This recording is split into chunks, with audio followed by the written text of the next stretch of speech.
Dear students, अब हम start करने जा रहे हैं आपकी unit number 4, work energy and power. Work energy and power start कर रहे हैं आपकी यूनिट।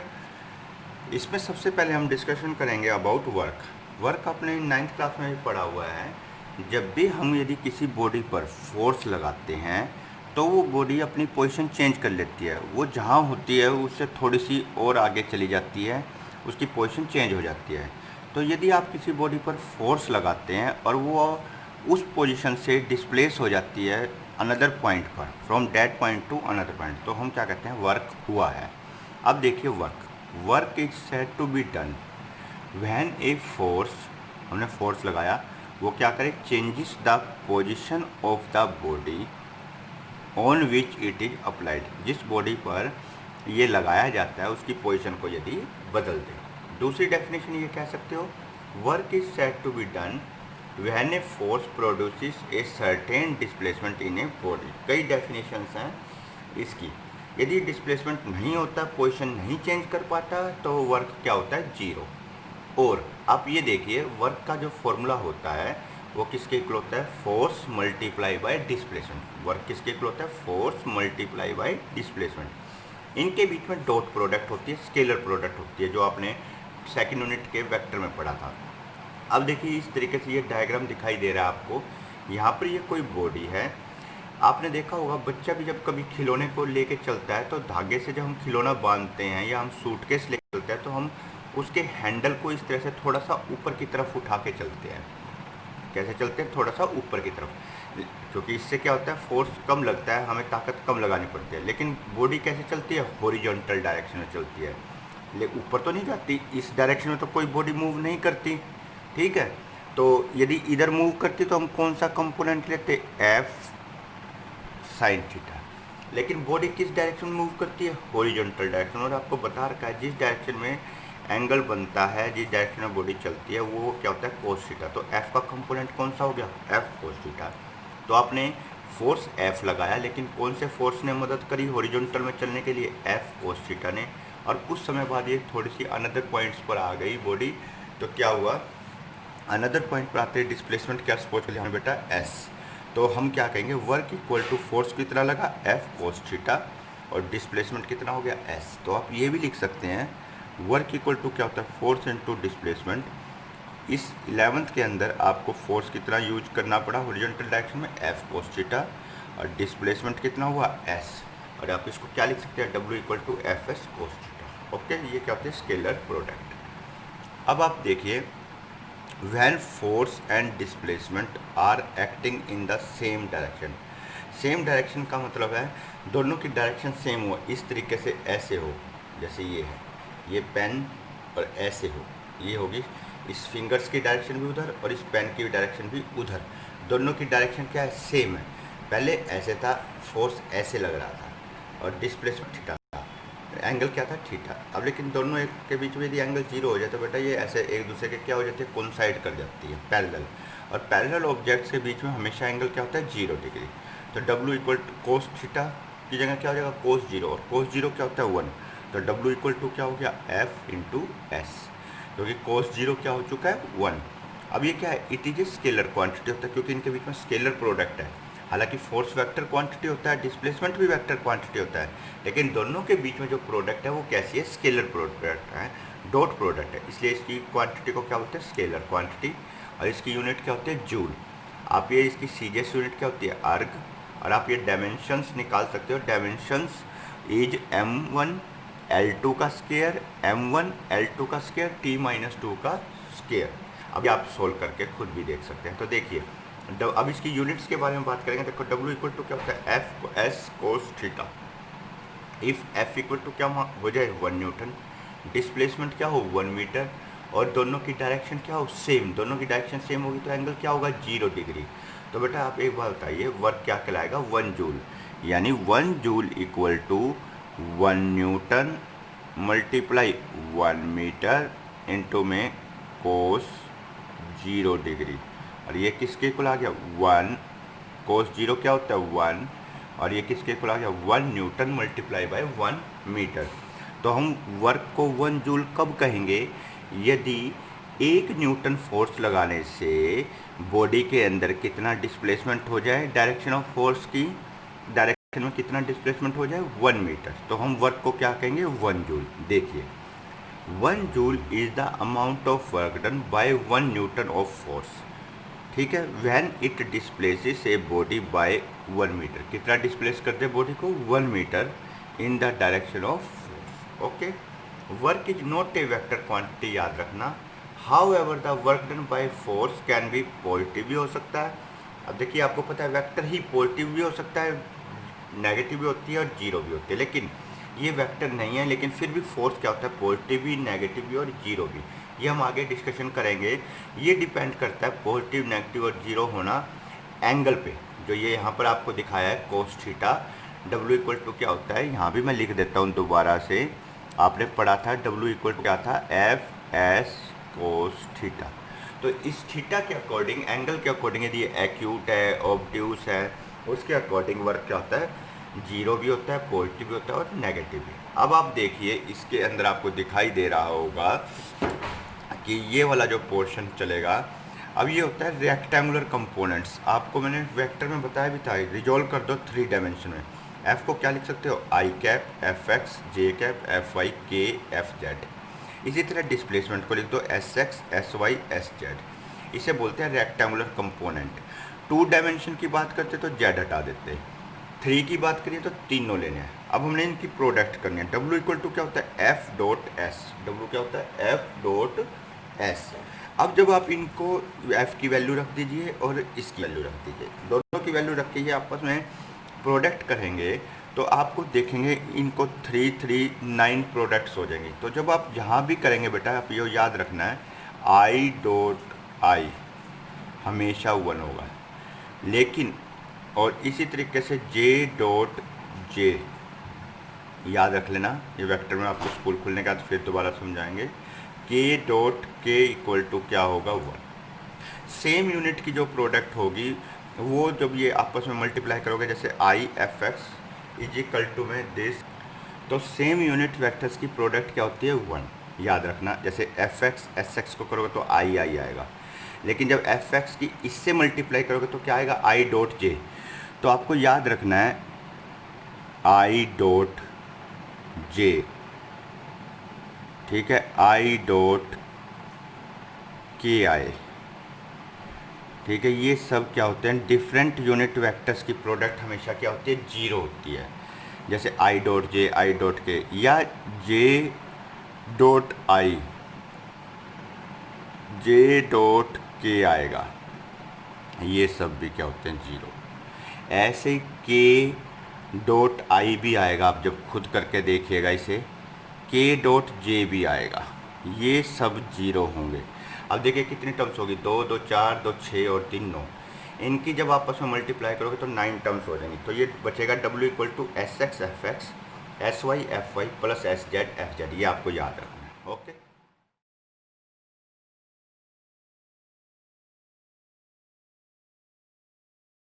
डियर स्टूडेंट्स, हमने जो लास्ट इससे पहले डिस्कशन किया था वर्क के बारे में, और आपको बताया था वर्क क्या होता है, force into displacement. Now we will discuss about units of work. Units of work are of 2 types. First absolute unit, second होती है ग्रेविटेशनल यूनिट। अब जैसे आपने लास्ट यूनिट में फोर्स के केस में पढ़ा था, एब्सोल्यूट यूनिट होती है न्यूटन और डाइन। उसी तरह वर्क की एब्सोल्यूट यूनिट 2 टाइप्स की होती है, जूल होती है एसआई सिस्टम में और अर्ग होती है सीजे सिस्टम में। तो आप देखिए absolute units of work are of 2 types, joule is the SI and absolute unit of work. Erg is the absolute unit of work on CG system. अब आप सबको पता है कि हमने बताया था वर्क इक्वल टू होता है फोर्स इनटू डिस्प्लेसमेंट। तो वर्क के प्लेस पर तो आपने क्या लिख दिया बेटा, जूल, फोर्स के प्लेस पर न्यूटन, डिस्प्लेसमेंट के प्लेस पर मीटर, एसआई सिस्टम में। फिर इसी तरह से सीजे सिस्टम में वर्क के प्लेस पर अर्ग और फोर्स के प्लेस पर डाइन और डिस्प्लेसमेंट के प्लेस पर क्या लिख दिया, सेंटीमीटर। क्लियर?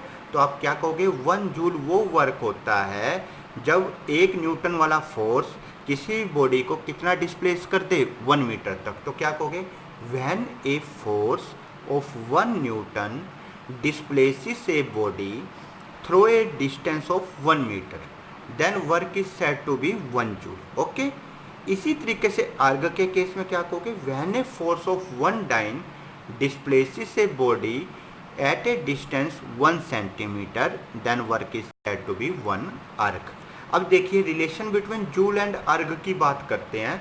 अभी आपको बताया था 1 जूल इक्वल टू क्या होता है 1 न्यूटन 1 मीटर कोस थीटा होता है। आपको बता रखा है फॉर्मूला कि वर्क इक्वल टू क्या होता है F S cos theta, F S cos theta. जब फोर्स की और डिस्प्लेसमेंट की डायरेक्शन सेम होती है तो एंगल क्या होता है 0। अब ये आपको करा रखा है कि 1 जूल इक्वल टू क्या 1 न्यूटन 1 मीटर, थीटा के प्लेस पर क्या आ गया 0। तो 1 joule as it is 1 newton कितने डाइन के इक्वल होता है 10 की पावर 5 के। 1 मीटर में कितने सेंटीमीटर होते हैं 10 की पावर 2 सेंटीमीटर, और कोस 0 क्या होता है 1। तो 1 जूल इक्वल टू क्या हो गया 10 की पावर 7 अर्ग। ये रिलेशन याद रखनी है, 1 जूल इज इक्वल टू में क्या होता है 10 की पावर 7 अर्ग। अब देखिए उसी तरीके से फोर्स की तरह ही ग्रेविटेशनल यूनिट भी वर्क की ही यूनिट होती है। इसके अंदर 2 टाइप्स ऑफ यूनिट होती हैं, वही किलोग्राम मीटर और एक होती है gram centimetre. It is the S gravitational units of work होती है किसमें एसआई सिस्टम में। अब आपको देखिए हम पहले इसकी बात करते हैं, W इक्वल टू क्या होता है एफ एस कोस थीटा। आपने लास्ट चैप्टर 3rd यूनिट के ए पार्ट में पढ़ा था फोर्स की जो ग्रेविटेशनल यूनिट होती है एसआई सिस्टम में वो क्या होती है 1 किलोग्राम फोर्स। और आपको बताया था 1 किलोग्राम फोर्स किसके इक्वल होता है 9.8 न्यूटन के होता है। क्लियर। तो अब क्या कहेंगे, जब 1 किलोग्राम का फोर्स किसी भी बॉडी को कितने दूर तक डिस्प्लेस कर दे 1 मीटर तक, तो हम ग्रेविटेशनल यूनिट को क्या कहेंगे 1 किलोग्राम मीटर। तो आप क्या कहोगे work is said to be 1 kilogram metre when a force of 1 kilogram force move कर दे बॉडी को through a distance of 1 metre in the direction of force. Okay, तो 1 किलोग्राम मीटर इक्वल टू क्या होगा बेटा 1 kilogram force multiply by 1 metre. और आपको मैंने पहले बताया था 1 किलोग्राम मीटर किलोग्राम फोर्स किसके इक्वल होता है 9.8 newton. 1 metre as it is, cos 0 क्या होता है 1। क्या हम इसको ऐसे नहीं लिख सकते 9.8 मल्टीप्लाई 1 न्यूटन मल्टीप्लाई 1 मीटर। तो आप क्या कहेंगे 1 किलोग्राम मीटर इक्वल टू 9.8। आपको पता है न्यूटन मल्टीप्लाई बाय मीटर किसके इक्वल होता है जूल के, अभी करा के हटे हैं। तो आपको याद रखना है 1 किलोग्राम मीटर ये न्यूमेरिकल्स में यूज होगा, इज आल्सो इक्वल टू किसके होता है 9.8 जूल के। अब देखिए सेकंड ग्रेविटेशनल यूनिट वर्क की क्या है ग्राम सेंटीमीटर। ये क्या है it is the gravitational unit of work है बेटा ये ऑन सीजीएस सिस्टम। किसमें है ये ऑन सीजीएस सिस्टम। अब वही बात कहेंगे W इक्वल टू क्या होता है एफ एस कोस थीटा। अब 1 ग्राम सेंटीमीटर आपको मैंने बताया था फोर्स की सीजीएस यूनिट क्या होती है ग्रेविटेशनल सिस्टम के अंदर ग्राम फोर्स। डिस्प्लेसमेंट किस में हो जाएगा सीजीएस में सेंटीमीटर, यहाँ 0। आपको बता रखा है ग्राम फोर्स किसके इक्वल होता है 980 डाइन सेंटीमीटर मीटर। अब देखिए 1 gram centimetre 980 as it is, dyne in multiply by centimetre अभी हमने ऊपर कराया था किसके इक्वल होता है अर्ग के। तो आप क्या कहोगे work is said to be 1 gram centimetre when a force of 1 gram force moves a body through a distance of 1 centimetre in the direction of applied force। तो आपको ये याद रखना है 1 ग्राम फोर्स इक्वल टू क्या होता है 1 gram centimetre किसके इक्वल होता है 1 ग्राम फोर्स मल्टीप्लाई 1 सेंटीमीटर। और ये किसके इक्वल हो गया 980 डाइन के gram force centimetre as it is, cos 0 क्या हो गया 1। और बेटा डाइन मल्टीप्लाई बाय सेंटीमीटर होता है अर्ग के। तो आप क्या कहेंगे वर्क जो होता है एस सीजीएस सिस्टम में ग्रेविटेशनल में 1 ग्राम सेंटीमीटर किसके इक्वल हो गया 980 अर्ग के। अब उसी तरीके से जैसे हमने रिलेशन करी थी जूल और अर्ग में, उसी तरह से आप रिलेशन करिए relation between kilogram metre and gram centimetre में। 1 किलोग्राम मीटर इक्वल टू क्या होता है, अब देखिए आपने पढ़ा था 1 किलोग्राम मीटर, किलोग्राम में कितने ग्राम होते हैं 10 की पावर 3 ग्राम, मीटर में कितने सेंटीमीटर होते हैं 10 की पावर 2 सेंटीमीटर। तो 1 किलोग्राम मीटर इक्वल टू 10 की पावर 3 और 10 की पावर 2 होके क्या हो गया 10 की पावर 5 ग्राम सेंटीमीटर। क्लियर। अब हम पढ़ेंगे देखिए वर्क वैसे तो स्केलर क्वांटिटी होता है, आपको पता है वेक्टर क्वांटिटी क्या होती है नेगेटिव भी होती है, जीरो भी होती है और पॉजिटिव भी होती है। अब नेचर ऑफ वर्क डन भी इसी तरह 3 टाइप्स का होता है, पॉजिटिव वर्क डन भी होता है, नेगेटिव भी होता है और क्या कहते हैं, जीरो वर्क डन भी होता है। तो सबसे पहले हम बात करेंगे W equal to F S cos theta होता है, आपको पता ही है, पॉजिटिव वर्क डन की। बेटा याद रखना, जब भी थीटा क्या हो, एक्यूट, यानी थीटा की वैल्यू एक्यूट का मतलब 90 से कम हो, 90 नहीं, क्योंकि आपको पता है कोस 90 क्या होता है, जीरो। तो आपको ये याद रखना है, यहाँ पर मैं मैथमेटिक्स में आपको समझा भी देंगे, मैथ में भी होगा ये, ट्रिग्नोमेट्री में, कि यदि थीटा की वैल्यू 90 से कम होती है तो कोस थीटा की वैल्यू हमेशा पॉजिटिव आती है। तो वर्क डन क्या रहेगा बेटा, पॉजिटिव, याद रखना। तो आपको याद रखना, जब भी थीटा की वैल्यू 90 से कम है, चाहे भले ही जीरो हो, मान लीजिए यहाँ जीरो, तो कोस जीरो क्या होता है, +1 नहीं होता, तो वर्क डन क्या हो गया, पॉजिटिव। ओके, अब हम बात करेंगे यहाँ पर बेटा नेगेटिव वर्क डन की। लेकिन अब नेगेटिव की बात आएगी तो हमने याद रखना है थीटा क्या होना चाहिए, ऑब्ट्यूस, थीटा क्या होना चाहिए, ग्रेटर देन 90 डिग्री होना चाहिए। क्या होना चाहिए, ग्रेटर देन 90 डिग्री होना चाहिए। अब 90 डिग्री यानी ऑब्ट्यूस होगा, तो ऑब्ट्यूस में याद रखना 90 से ज़्यादा और 180 से कम होगा, 180 भी हो भले ही, कोस थीटा हमेशा नेगेटिव होता है। जैसे देखिए हम फोर्स लगाते हैं किसी बॉडी पर राइट साइड, फ्रिक्शन फोर्स हमेशा उसको कहाँ खींचता है, हमारे अपोजिट, तो दोनों के बीच में कितना एंगल बन रहा है, 180 डिग्री।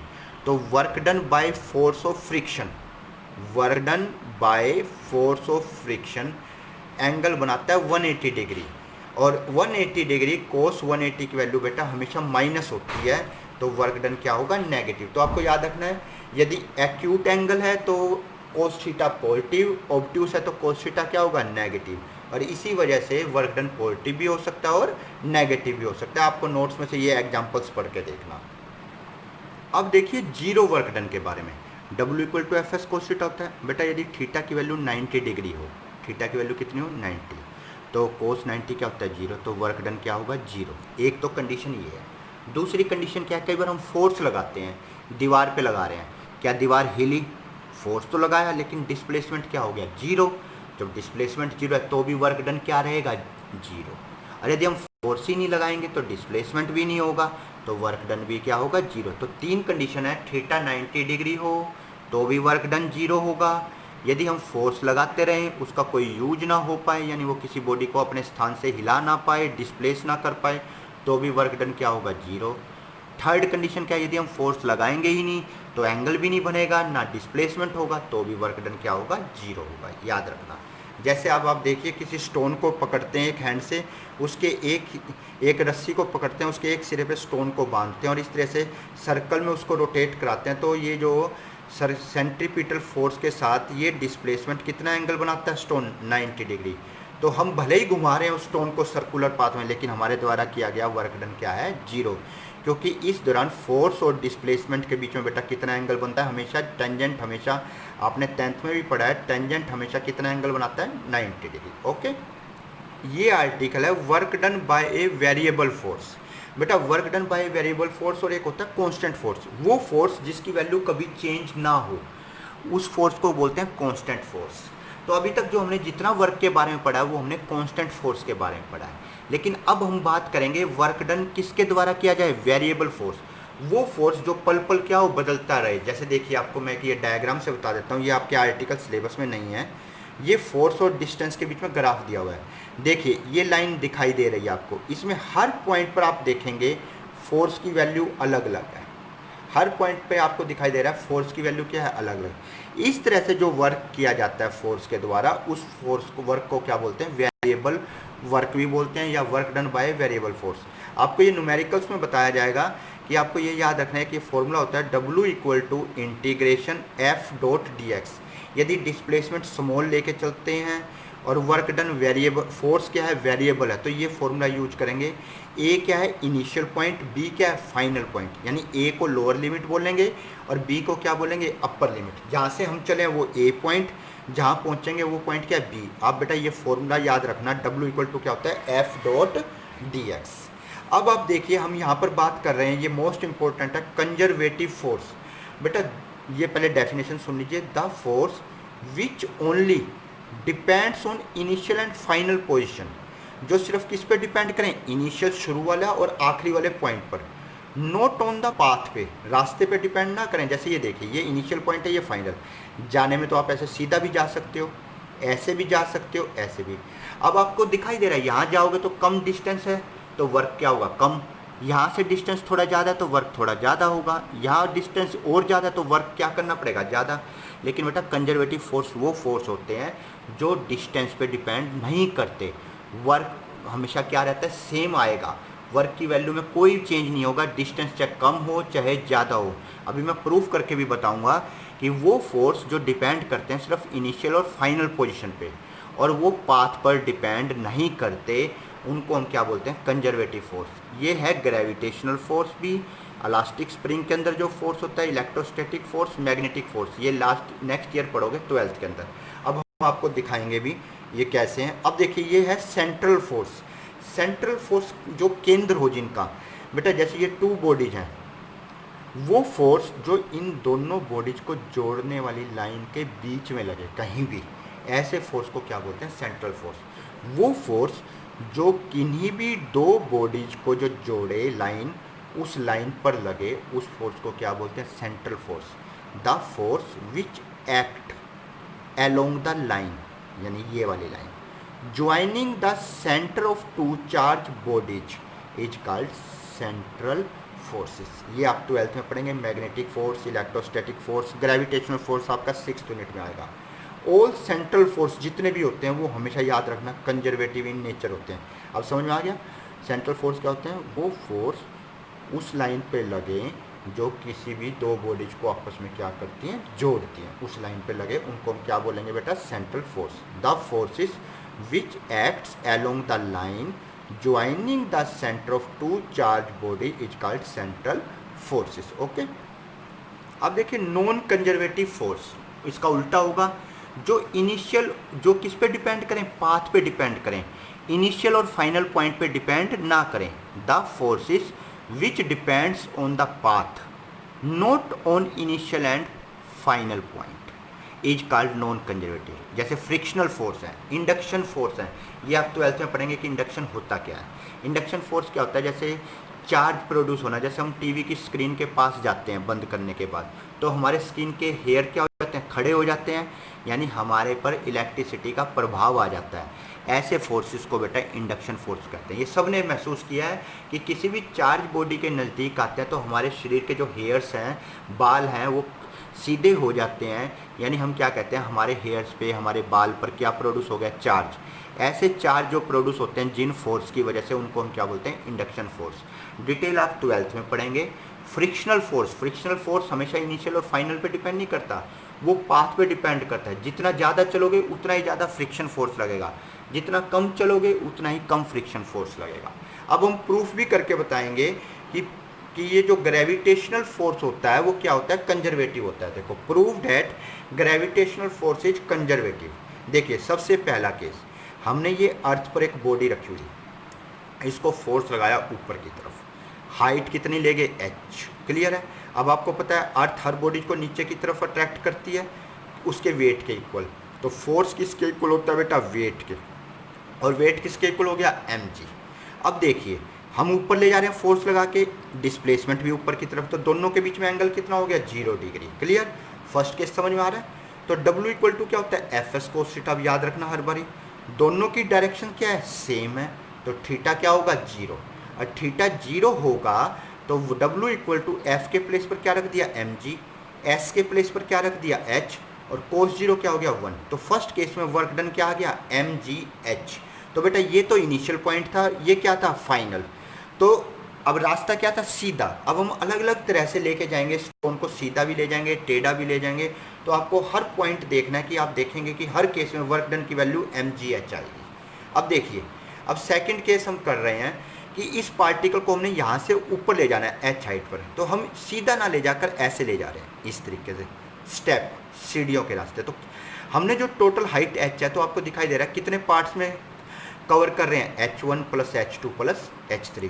तो आपको पता है h इक्वल टू क्या होगी, h1 plus h2 plus h3। तो बेटा एक चीज़ देखिए, जब हम यहाँ से ऊपर गए इस तरीके से, तो फोर्स और h1 के बीच में जो एंगल है वो कितना है, 0 नहीं होगा।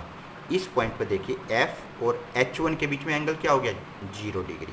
एंगल कितना हो गया, 0 डिग्री। तो देखो पहला case, W equal to F, ये डिस्टेंस S1 जो H1 के बराबर है, कोस थीटा, थीटा क्या हो गया, 0, तो W equal to M G, force तो क्या लगेगा, वेट के इक्वल वो एम जी रहेगा हमेशा।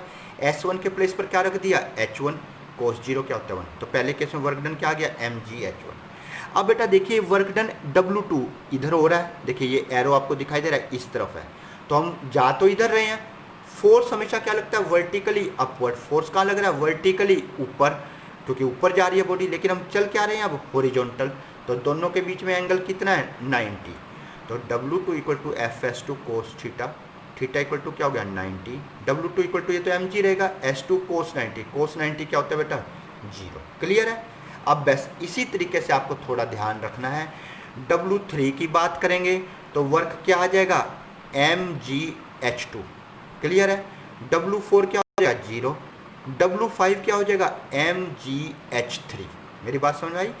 W1 जैसे आपका mgH1 आया है, W3 क्या आ जाएगा mgH2, W5 क्या आ जाएगा mgH3, और W2 और W4 क्या हो जाएंगे 0, क्योंकि दोनों ही केस में एंगल क्या है 90। तो आप देखेंगे 5 तरह के वर्क आ गए। वर्क डन इक्वल टू क्या हो गया, W1, W2, W3, W4, W5। आपको दिखाई दे रहा है W2 भी 0 है और W4 भी क्या है 0। बाकी जो 3 बचे, W इक्वल टू W1 क्या आया, mgH1। आपने देखना है नोट्स में से ध्यान से। W3 क्या आ गया mgH2, W5 क्या आ गया mgH3। तो W इक्वल टू क्या हो गया mg। अभी बताया था H1 plus H2 plus H3 क्या होता है H के। तो W वर्क डन इस केस में जो हमने निकाला है W इक्वल टू क्या आ गया mgH। तो बताइए दोनों ही केसेस, चाहे ये वाला केस था चाहे ये वाला केस है, दोनों केसों में वर्क डन क्या आ गया, सेम आ गया। अब देखिए लास्ट केस हम करेंगे वर्क डन के लिए। अब बॉडी को ले जाना ऊपर है, अब हम उसको स्लाइड करते हुए ले जा रहे हैं, ऊपर की तरफ धक्का मारते हैं। तो आपको पता है फोर्स हम ऊपर लगा रहे हैं, फ्रिक्शन फोर्स कहाँ लगेगा, नीचे की तरफ। क्लियर है। अब बॉडी क्या हो गई, पहले तो सीधी रखी हुई थी बेटा, तो वेट क्या था, वर्टिकली डाउनवर्ड। अब टेढ़ी हो गई है तो वेट तो ऐसे आएगा, आपको पहले भी कराया 3rd यूनिट में फ्रिक्शन वाले में। रिएक्शन ऊपर, ये ऐसे हो गया, ये ऐसे हो गया। तो ये वाला कंपोनेंट क्या हो गया mg कोस थीटा, और ये वाला क्या हो गया mg साइन थीटा। क्लियर है। तो अब हम जो ऊपर ले जा रहे हैं, किसके अगेंस्ट ले जा रहे हैं, फोर्स ऑफ फ्रिक्शन। तो हमें किसके अगेंस्ट काम करना पड़ रहा है, mg साइन थीटा। और B से C तक ले जाने का डिस्टेंस अब कितना है L, लेकिन एक्चुअल हाइट क्या है, डिस्प्लेसमेंट क्या होता है, मिनिमम पाथ। डिस्प्लेसमेंट क्या होता है, minimum distance between 2 points. Minimum distance between 2 points, height कितनी चली h, लेकिन डिस्टेंस क्या चल रहे हैं l। ये ज़्यादा है, ये क्या है कम, तो डिस्प्लेसमेंट तो क्या कहलाएगा वैसे h, लेकिन बॉडी ने B तक C में कितना डिस्टेंस ट्रैवल किया l। तो देखिए W equal to F S cos theta आप सबको पता है। थीटा क्या है 0, क्योंकि बॉडी भी ऊपर जा रही है, डिस्प्लेसमेंट भी ऊपर ही है। इस डायग्राम के अकॉर्डिंग F और L के बीच में 0 एंगल हो गया। W equal to F S हो गया। पहले मेरी इतनी बात ध्यान से सुनिए, ये समझ में आएगा। W इक्वल टू क्या हो गया F S. W equal to F, मैंने अभी बताया था किसके अगेंस्ट वर्क कर रहे हैं बेटा, हम फोर्स लगा रहे हैं, लेकिन हमें नीचे की तरफ कौन धकेल रहा है, mg साइन थीटा, नीचे की तरफ फोर्स लग रहा है। तो हमारे द्वारा लगाया गया फोर्स किसके इक्वल होना चाहिए चलने के लिए, mg साइन थीटा के, या इससे ज़्यादा। यदि ये नीचे वाला ज़्यादा हो गया ना बेटा, तो बॉडी ऊपर जाने की बजाय कहाँ जाएगी, नीचे। क्लियर है। बॉडी का वजन ज़्यादा हो जाए तो बॉडी नीचे जाएगी, और आपका यदि फोर्स थोड़ा है तो नीचे चली जाएगी। आपका फोर्स ज़्यादा है तो ये कहाँ जाएगी, ऊपर जाएगी। तो आपको किसके अगेंस्ट काम करना पड़ेगा, mg साइन थीटा के। तो f के प्लेस पर क्या रख दिया, mg साइन थीटा l। अब देखिए ये क्या हो जाएगा, mgl साइन थीटा हो जाएगा। अब मैं आपको सीधा ही करा देता हूँ, यहाँ से साइन थीटा की वैल्यू निकाल लीजिए। साइन थीटा क्या होता है, परपेंडिकुलर अपॉन में हाइपोटेन्यूज। परपेंडिकुलर क्या है h, हाइपोटेन्यूज क्या है l। तो आप देखिए यहाँ लास्ट पॉइंट है, बस ये होने वाला है। AC क्या हो गया, हाइट अपॉन में perpendicular sine theta. h equal to क्या हो गया, l साइन थीटा, या आप ऐसे भी लिख सकते हैं W equal to mgl sine theta. Sine theta क्या h बाय l, l से l कट गया, तो वर्क डन किसके इक्वल आ गया, mgh। तो आपने देखा हम 3 टाइप से गए, सीधा, स्टेप्स और इंक्लाइंड प्लेन। तो तीनों ही केसेस में आपने देखा वर्क डन की वैल्यू क्या आ रही है, mgh। तो आपने यहाँ क्या पाया कि वर्क डन जो है वो इक्वल आ रहा है, वो सिर्फ इनिशियल और फाइनल पॉइंट पर डिपेंड कर रहा है, पाथ पे डिपेंड नहीं कर रहा है। तो मैंने आपको ये बताया था कंजर्वेटिव फोर्स के केस में वो फोर्स जो इनिशियल और फाइनल पॉइंट पर डिपेंड करे, पाथ पे डिपेंड ना करे, उनको हम क्या बोलते हैं, कंजर्वेटिव फोर्स। ओके।